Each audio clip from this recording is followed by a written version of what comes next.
Hello नमस्कार। आप सभी का स्वागत है आपके अपने चैनल एग्जाम मस्ती भाई सौरभ में। और आज का जो सेशन है संविधान की प्रस्तावना या उद्देशिका को हम लोग शुरू करेंगे। तो पहले आप लोगों से कुछ बात कर लें। देखिए, बात करने से पहले थोड़ा चलिए समझते हैं, तब तक ओपन होने दीजिए। संविधान की प्रस्तावना या उद्देशिका होती क्या है। सबसे पहली बात यह आती है कि जो उद्देशिका और या प्रस्तावना जो होती है वास्तव में होती क्या है। तो प्रस्तावना जो होती है किसी भी देश के उद्देश्यों को दर्शाती है। क्या करती है? किसी भी देश के उद्देश्यों को दर्शाती है। और जो प्रस्तावना होती है ना, वो संविधान का सार होती है, निचोड़ होती है। तो इसमें आप लिखेंगे क्या, लिख लीजिए फटाफट। प्रस्तावना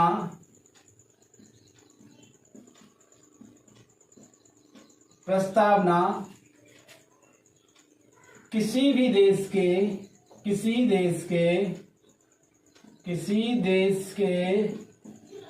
उद्देश्यों को दर्शाती है।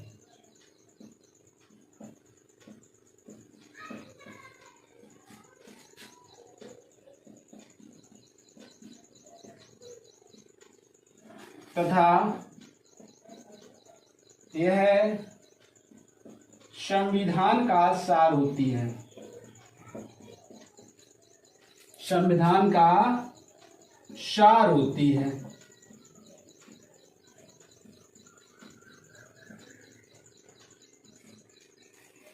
उद्देशिका क्या होती है? संविधान का सार होती है और उस देश के उद्देश्यों को दर्शाती है। ठीक है, क्या करती है? उस देश के उद्देश्यों को दर्शाती है।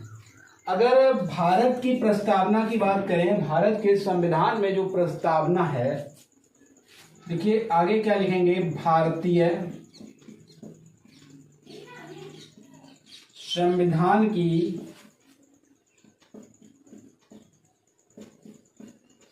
की प्रस्तावना का सार या भारतीय संविधान की प्रस्तावना का विकास, इस तरह से लिख लीजिए आप। अब आप लोगों से थोड़ी बातचीत कर लें, उसके बाद आगे बढ़ेंगे। आप स्क्रीन पर एक पिक्चर देख रहे होंगे, इसमें लिखा है कि जो सब्सक्राइबर है ना, वो 23.3% ऐसे लोग हैं जिन लोगों ने चैनल को सब्सक्राइब कर रखा है और वो लोग देखते हैं। लेकिन 76.7% ऐसे लोग हैं जो देखते हैं, पसंद भी करते हैं, लेकिन चैनल को सब्सक्राइब नहीं किए हुए हैं। अगला आपको एक और स्क्रीनशॉट दिखाते हैं। ये आपको एक स्क्रीनशॉट दिख रहा होगा, सर रेगुलर रहेगी क्लास या आप हमेशा की तरह बीच में छोड़कर चले जाएंगे। तो भाई देखिए, रेगुलर रहेगी क्लास, अब कोई ब्रेक नहीं होगा जब तक आपका संविधान खत्म नहीं हो जाता। हाँ, ऐसा हो सकता है कभी अगर प्रॉब्लम होती, देखिए प्रॉब्लम तो सभी को हो जाती है, सर्दी जुकाम बुखार ऐसी समस्या होगी तो आपको रेगुलर वीडियो मिलेगी। लेकिन बहुत ज़्यादा अगर किसी को प्रॉब्लम हो जाती है तो नहीं मिल पाएगी, वरना आपको रेगुलर वीडियो मिलेगी। और एक और स्क्रीनशॉट है, सही है, खान सर के जैसा एकदम। भाई मैं खान सर के जैसा तो नहीं, मैं खुद के जैसा हूँ। हाँ, कोशिश करता हूँ कि आप लोगों को अच्छे से समझ में आए। और हाँ, आपसे एक और जानकारी शेयर करनी थी। आप लोग कमेंट में ट्वीट छोड़ दिया करें, जिससे क्या हो, हम आगे क्या करें, उन आने वाली वीडियो में बोलें और उनके साथ उनका नाम भी बोलेंगे कि किस भाई ने, किस बहन ने इस ट्वीट को भेजा है। ठीक है, तो अब हम देखेंगे भारतीय संविधान की जो प्रस्तावना है, इसका विकास। तो एक बात यहाँ पर समझें कि जो भारतीय संविधान है ना, भारतीय संविधान जो है लगभग 60 देशों से प्रभावित है। 60 देशों से प्रभावित है।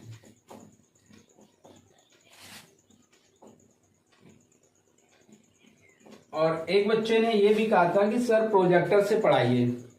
तो देखिए हम प्रोजेक्टर से इसलिए नहीं पढ़ा रहे हैं क्योंकि जब हम हाथ से लिखते हैं तो आपको लिखने में भी दिक्कत नहीं होती है और हाथ से लिखा हुआ अच्छे से समझ में भी आता है। प्रोजेक्टर से क्या होगा, बस पढ़ते चले जाएंगे। प्रस्तावना किसी देश के उद्देश्यों को दर्शाती है, यह संविधान का सार है। फटाफट अगली लाइन बोलेंगे, भारतीय संविधान की प्रस्तावना का विकास, फिर बोलेंगे भारतीय संविधान 60 देशों से प्रभावित है। अरे भाई ऐसे मजा नहीं आएगा ना। जब हम अपने हाथों से साथ साथ लिखेंगे और आप भी साथ साथ जब लिखेंगे तो वो दिमाग में बहुत आसानी से प्रवेश करेगा, बहुत अच्छे से समझ में आएगा आपको। ठीक है, तो इसलिए प्रोजेक्टर से हम नहीं पढ़ा रहे हैं। समझ गए बात? चलिए और एक लाइन और लिखिए। जो भारतीय संविधान है ना, भारतीय संविधान को उधार का ठेला कहते हैं, का ठेला भी कहा जाता है। याद रहेगा, क्योंकि भाई ये लगभग 60 देशों से प्रभावित है, तो इसलिए इसको उधार का ठेला भी कह देते हैं।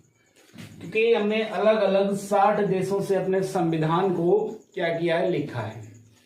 अलग अलग 60 देशों से हमने चीजों को उठाया है और अपने संविधान में रख दिया है।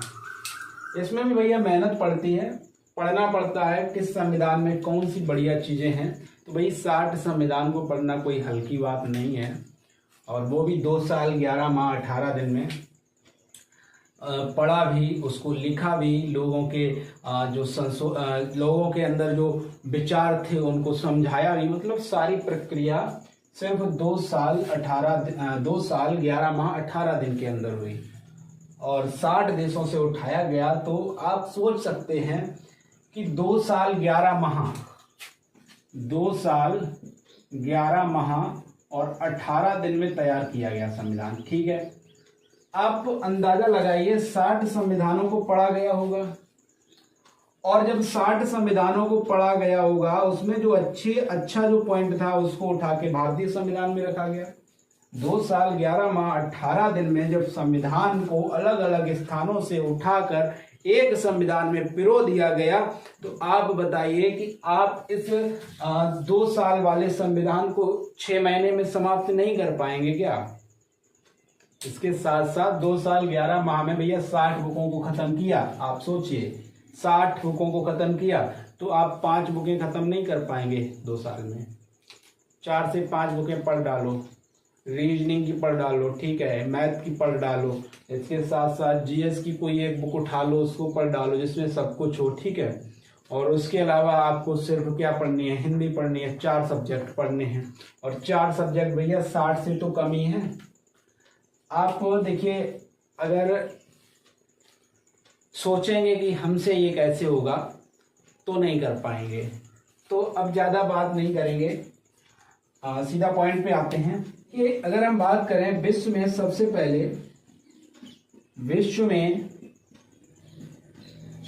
पहले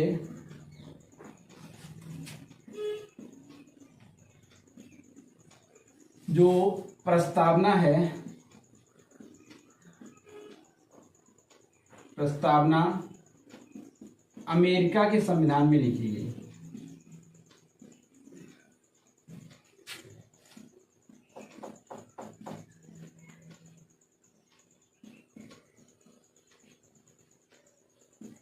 ठीक है, इतना आप नोट कर लें। इसके बाद हम लोग प्रस्तावना पर कहे गए कथनों को करेंगे। ठीक है, जो कथन कहे गए हैं, लोगों ने अलग अलग बात कही है प्रस्तावना को कि प्रस्तावना ये है, प्रस्तावना वो है, प्रस्तावना ये फलाना ढिकाना, पता नहीं क्या क्या लोगों ने बोला है, जो महान लोग रहे हैं हमारे भारत के अंदर।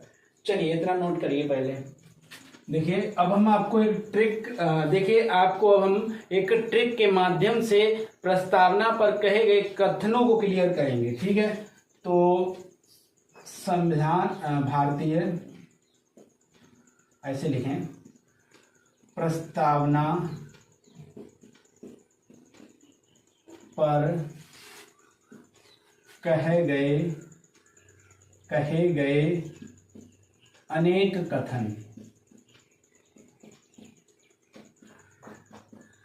देखिए, जो भारत की प्रस्तावना है इसको एक बीवी की तरह समझिए। कैसे? बीवी क्या होती है? बीवी क्या होती है? परिचय पत्र होती है। ठीक है, क्या होती है? परिचय पत्र होती है। पति का परिचय पत्र होती है। इसके बाद बीवी और क्या होती है? बीवी आत्मा होती है।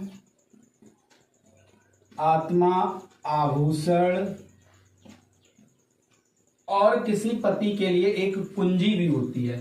पत्नी जो होती है आत्मा, आभूषण और कुंजी होती है, और कुंजी होती है।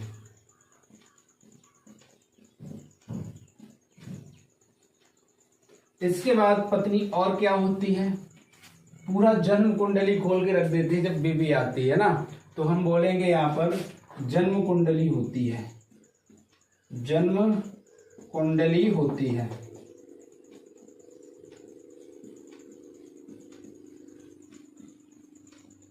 इसके बाद अगला लिखेंगे, देखो भाई, पति का जो परिचय पत्र होती है, आत्मा, आभूषण और कुंजी होती है, जन्म कुंडली होती है, कौन होती है? पत्नी होती है। ठीक है, अगला लिखेंगे, पत्नी जो होती है शादी के बाद पति का एक नया जीवन प्रारंभ होता है, तो कह सकते हैं आदि वाक्य होती है। आदि वाक्य या प्रारंभ। प्रारंभ, ठीक है। इसके बाद जो पत्नी होती है ना, वो क्या होती है? दीर्घकालीन स्वप्नों का विचार होती है पत्नी, है ना। पति के लिए क्या होती है? दीर्घकालीन स्वप्नों का विचार होती है। विचार होती है। और क्या होती है? जो पत्नी होती है गहन रहस्यों का सिद्धांत होती है। कोई नहीं समझ सकता, महादेव भी नहीं समझ पाए थे। यह है गहन रहस्यों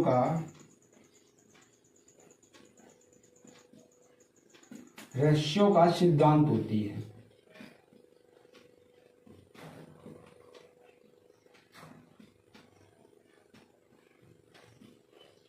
इसके बाद एक अंतिम और लिख लीजिए आप, पत्नी आत्मा है, मतलब प्रस्तावना।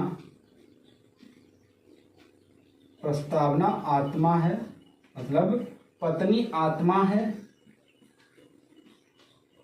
संविधान उसका शरीर, मतलब पति उसका शरीर।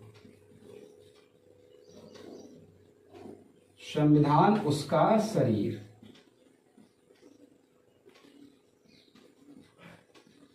शायद आपको दिख नहीं रहा होगा, थोड़ा इंक डालते हैं।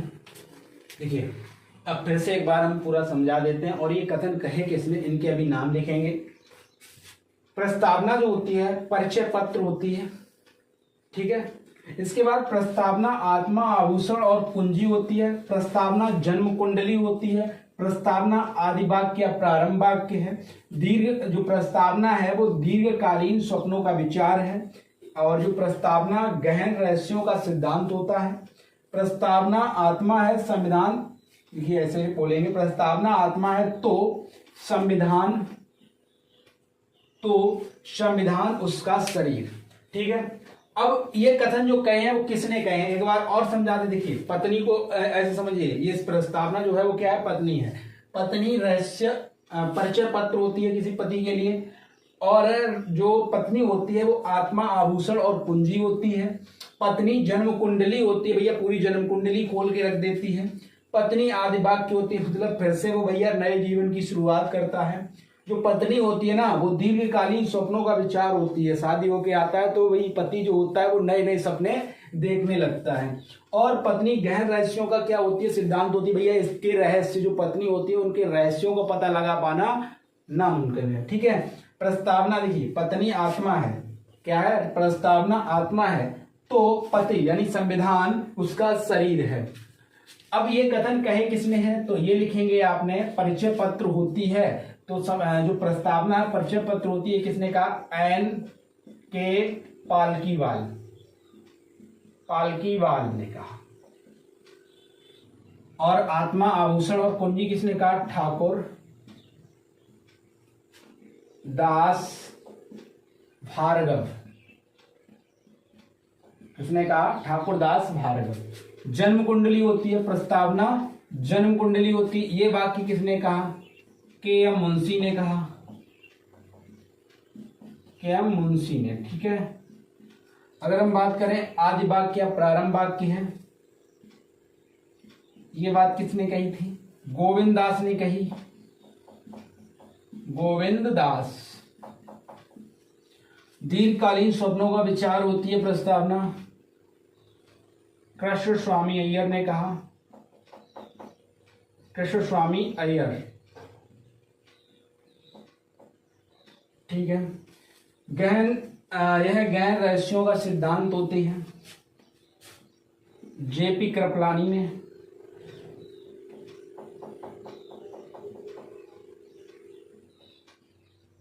इसके बाद प्रस्तावना आत्मा है तो संविधान उसका शरीर है, सुभाष कश्यप ने कहा, सुभाष कश्यप। ठीक है। तो ये आपको मुझे लगता है याद भी हो गए होंगे। आप सोच रहे होंगे इतना स्लो, इतना मतलब ज्यादा स्लो क्यों पढ़ाया? क्योंकि यहां से क्वेश्चन बनता है, वेरी वेरी इंपॉर्टेंट हो जाता है ये। ठीक है। तो इसलिए इतना धीरे से हमने आपको समझाने का प्रयास किया। अगर आपने ये सब कुछ लिख लिया हो तो हम लोग आगे बढ़े। चलिए अब हम लोग आगे बढ़ते हैं। अब लिखेंगे अगला क्वेश्चन। देखिए जो प्रस्तावना थी ना, जो मूल प्रस्तावना थी, मूल प्रस्तावना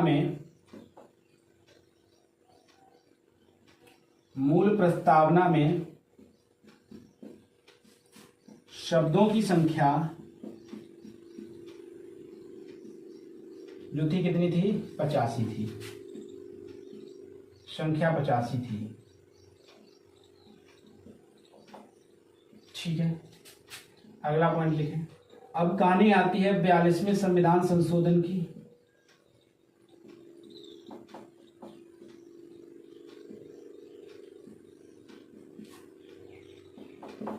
बयालीसवां संविधान संशोधन 1976 में, 1976। देखिए याद कैसे रखेंगे? 42वां संविधान संशोधन 4 और 2 कितना होता है? 6, तो 76 हो गया। ठीक है। 42वें संविधान संशोधन में सरदार स्वर्ण सिंह की सिफारिश पर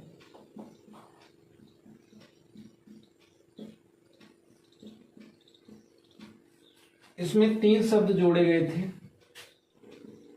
समाजवादी, पंथनिरपेक्ष और एक शब्द और था अखंडता। ठीक है। अब याद इतना रखना है, जो समाजवादी, पंथनिरपेक्ष और अखंडता है, ये किस संविधान संशोधन में जोड़ा गया? तो याद रहेगा 1976 42वें संविधान संशोधन में इसको जोड़ा गया था। ठीक है। आईएमपी इस पर भी लिख लेना, थोड़ा भैया इंपॉर्टेंट हो जाता है ये। अगला पॉइंट लिखेंगे। क्या था जो भारतीय संविधान था ना, भारतीय संविधान में जो जम्मू कश्मीर था उसके लिए ये शब्द लागू नहीं होता था, अखंडता। तो अब कहानी आती है 31 तारीख का समय था, 31 अक्टूबर 2019 का समय था। ठीक है। 19 को जम्मू एंड कश्मीर को संघ शासित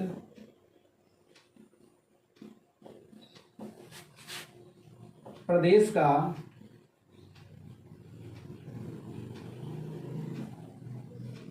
दर्जा मिलते ही, इसमें लिख लेना आईएमपी, ये इंपॉर्टेंट हो जाता है। प्रदेश का दर्जा मिलते ही ये शब्द यहां भी लागू हुआ, ये शब्द यहां पर भी लागू हो गए।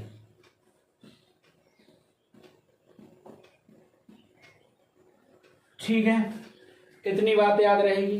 क्योंकि यहाँ का अलग ही सिस्टम था जम्मू कश्मीर का, जब 31 अक्टूबर 2019 से पहले का। ठीक है, चलिए आगे बढ़ते हैं। अब आगे हेडिंग डालेंगे हम लोग अपनी प्रस्तावना। ठीक है, हेडिंग डाल दीजिए फटाफट, इसको रब करते हैं, इसके बाद आगे बढ़ते हैं। अब एक बात समझिए, जो प्रस्तावना है ना, प्रस्तावना का हम लोग क्या करेंगे, अब पोस्टमार्टम करेंगे, क्योंकि प्रस्तावना के अंदर जो भी प्रश्न बनेगा उसको निकाल कर बाहर लेकर आएंगे हम लोग। और प्रस्तावना जो है थोड़ा लंबा खींचेगी, हो सकता है 2 सेशन और हो या 3 सेशन हो जाए, कोई दिक्कत नहीं, लेकिन प्रस्तावना से आपका जीवन में कभी भी प्रश्न गलत नहीं होगा। तो सबसे पहले आपको याद करनी होगी प्रस्तावना। अब कहानी आती है कि प्रस्तावना को याद कैसे करें। ये बड़ा कठिन लगता है प्रस्तावना को याद करना। तो हमने भी क्या किया, प्रस्तावना को थोड़ा सरल करने के लिए इसको 3 भागों में बांटा। ठीक है, 3 भागों में बांटा, और ये जो 3 भाग हैं आपको बड़ी आसानी से याद हो जाएंगे। तो चलिए प्रस्तावना लिखते हैं हम लोग। प्रस्तावना, और यहां लिखेंगे भाग 1। प्रस्तावना का भाग 1 हम शुरू करेंगे, तो लिखेंगे हम भारत के लोग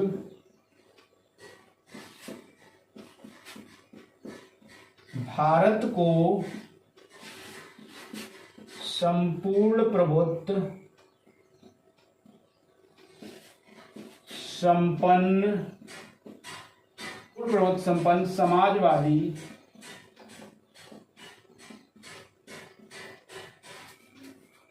समाजवादी पंथ निरपेक्ष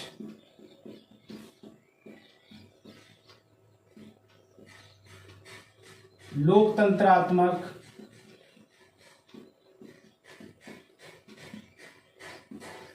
गणराज्य बनाने के लिए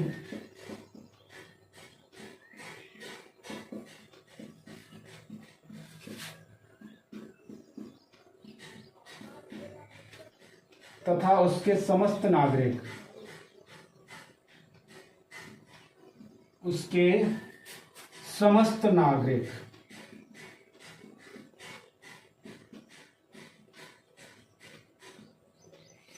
तो यहां तक आपका भाग 1 होता है। इसको एक बार देखें, थोड़ा क्रम याद रखेंगे। हम भारत के लोग भारत को संपूर्ण प्रभुत्व संपन्न, यहां पर क्या शब्द हुआ, भारत के लोग।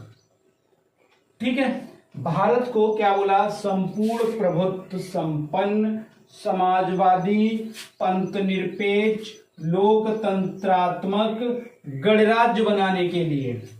कितने शब्दों का प्रयोग हुआ यहाँ पर, लोग। अब अगर हम पूछें आपसे कि भारत शब्द का कितनी बार जिक्र हुआ है, तो 1 और 2, और लोग शब्द का जिक्र कितनी बार हुआ है पूरी इस प्रस्तावना में, तो 1 बार। और संपूर्ण प्रभुत्व क्या याद रखेंगे, अब इनका क्रम याद रखेंगे। 1 नंबर समाजवादी, 2 नंबर पंथ निरपेक्ष, 3 और लोकतंत्रात्मक 4, 5 गणराज्य बनाने के लिए, है ना। कैसा, संपूर्ण प्रभुत्व, और इसके बाद समाजवादी पंथ निरपेक्ष और लोकतंत्रात्मक क्या बनाना है, हमें गणराज्य बनाना है। तो ये हमें लगता है इतना याद हुआ होगा। हम भारत के लोग भारत को, हमारे साथ बोलिएगा, हम भारत के लोग, क्या बोलेंगे, हम भारत के लोग भारत को संपूर्ण प्रभुत्व संपन्न समाजवादी पंथ निरपेक्ष लोकतंत्रात्मक गणराज्य बनाने के लिए तथा उसके समस्त नागरिक, ये भाग 1 में हमने इतना कवर किया। अब यहां से कहानी शुरू होगी आपकी। ठीक है, आपके यहां से क्या होगा, प्रश्नों का सिलसिला शुरू होता है। अब यहां पर आप लिखेंगे प्रस्तावना में शब्दों का क्रम। कभी आपसे पूछ लिया जाए कि बताओ शब्दों का क्रम कौन सा होगा, और 4 ऑप्शन दे दिए जाए, तो आप कंफ्यूज हो जाओगे ना। तो इसलिए लिख लेना संपूर्ण प्रभुत्व संपन्न। इसके बाद क्या आया, समाजवादी आया, समाजवादी और इसके बाद आगे क्या आया हमारा, पंथ निरपेक्ष। पंथ निरपेक्ष, इसके बाद अगला शब्द क्या आया, पंथ निरपेक्ष के बाद आया लोकतंत्रात्मक, और इसी क्रम में अगला जो शब्द है वो है गणराज्य। बोलिए, ये क्रम याद हुआ, संपूर्ण प्रभुत्व संपन्न समाजवादी पंथ निरपेक्ष लोकतंत्रात्मक गणराज्य बनाने के लिए तथा उनके समस्त नागरिक। ठीक है, ये क्रम याद हुआ। चलें आगे। अब एक शब्द आया संपूर्ण प्रभुत्व संपन्न, ये आया भी, तो इसको हम क्या करते हैं, इसको थोड़ा हम समझते हैं। प्रभुत्व जो है, संपूर्ण प्रभुत्व संपन्न की बात करते हैं, तो जो प्रभुत्व है, प्रभुत्व लैटिन भाषा के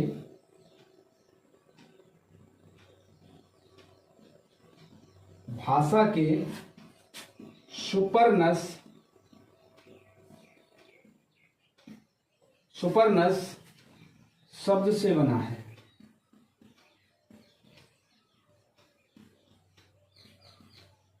ठीक, आगे लिखेंगे, इसका शाब्दिक अर्थ क्या हो जाएगा, शाब्दिक अर्थ क्या होता है, सर्वोच्च शक्ति।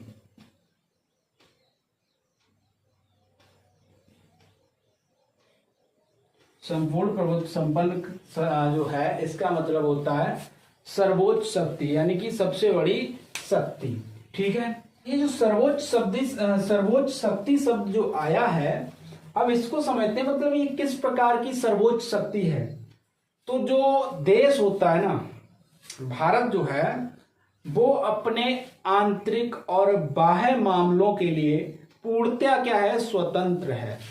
यहां पर ना तो भारत पर आंतरिक दबाव रहता है, ना ही बाह्य दबाव रहता है, वो अपने फैसले स्वयं ही ले सकता है। तो इसको क्या बोलेंगे, संपूर्ण प्रभुत्व बोलते हैं। ठीक है, यानी कि क्या बोलते हैं, संपूर्ण प्रभुत्व संपन्न। इसको आप अपने पिताजी से समझ सकते हैं। क्या होता है, घर का जो मुखिया होते हैं वो कौन होते हैं, पिताजी होते हैं, और पिताजी आंतरिक मामले भी ले सकते हैं और बाह्य मामले भी ले सकते हैं। ठीक है, आंतरिक मामले लेने में भी कोई दबाव नहीं होगा और बाह्य मामले लेने में भी कोई किसी भी प्रकार का दबाव नहीं होता है। तो वो क्या हो गए, संपूर्ण प्रभुत्व संपन्न हो गए अपने आप में। ठीक है, तो इसी तरह से हमारा जो देश है ना, वो क्या है, संपूर्ण प्रभुत्व संपन्न है। ना तो इस पर बाह्य प्रेशर रहता है, ना आंतरिक दबाव रहता है, प्रेशर। ठीक है, ना बाह्य प्रेशर ना आंतरिक प्रेशर, मतलब किसी भी प्रकार का प्रेशर नहीं है अपने फैसले लेने के लिए। तो इसी को बोलते हैं संपूर्ण प्रभुत्व संपन्न। बात समझ में आ गई, संपूर्ण प्रभुत्व संपन्न क्या होता है, मतलब लिख सकते हैं अगर आप लिखना चाहें। संपूर्ण प्रभुत्व संपन्न जो है, जब आंतरिक व बाह्य मामलों में अपने फैसले लेने के लिए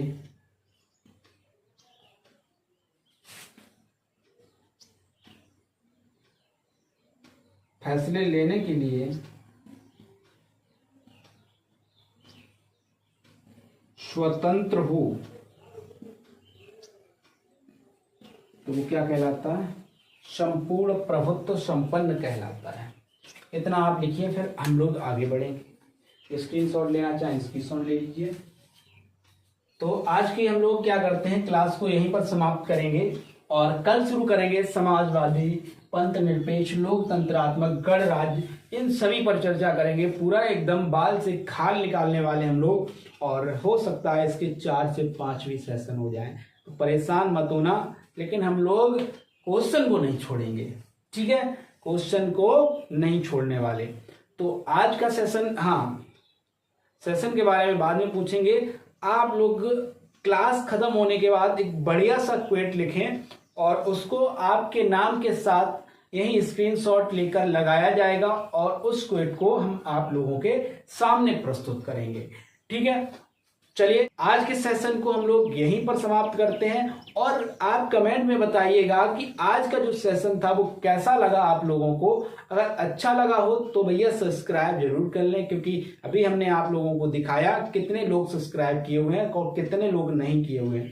तो ठीक है, मिलेंगे अगले सेशन में, तब तक के लिए नमस्कार, जय हिंद।